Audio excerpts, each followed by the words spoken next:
સિલ્કની સાડીમાં સજ્જ આ robot iris કેરળની પ્રથમ એઆઈ શિક્ષક છે.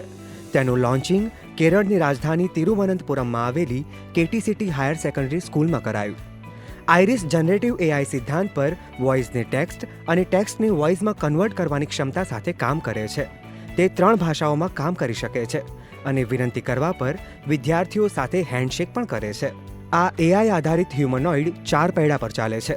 તેનું માથું બંને બાજુ ફેરવે છે અને તેના હાથ પણ ખસેડી શકે છે. આઇરિસ પર નેકલેસના રૂપમાં માઇક્રોફોન મુકાયું છે, જે વાત કરવા માટે સ્પીકર તરીકે પણ કામ કરે છે. જો વર્ગખંડમાં ઘોંઘાટ હોય તો એઆઈ શિક્ષક આઇરિસ પ્રશ્નોના જવાબ નથી આપી શકતી, જેથી આ એઆઈ શિક્ષક વડે વર્ગખંડમાં બાળકોને શિસ્તના પાઠ પણ શીખવા મળશે.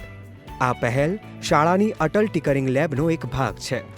નેટવર્ક કનેક્ટિવિટીની સમસ્યા અને બાળકોનો ઘોંઘાટ ઘણીવાર આઇરિસના પરફોર્મન્સને ધીમું કરી નાખે છે, કારણ કે આઇરિસ બાળકોના ઘોંઘાટને તેમના પ્રશ્નો સમજી તેના અવાજને પકડવાની કોશિશ કરે છે. She is 24/7 active. Any question she will answer.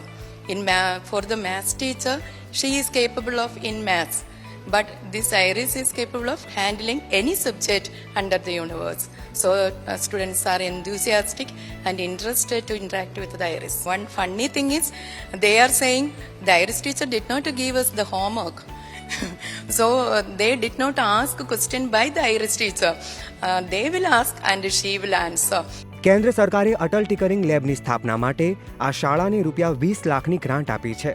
KT higher secondary school દર વખતે રાજ્ય યુવા મહોત્સવ અને રાજ્ય શાળા વિજ્ઞાન મહોત્સવમાં ભાગ લે છે, જેણે તેમને આ પ્રોજેક્ટ હાંસલ કરવામાં મદદ કરી છે.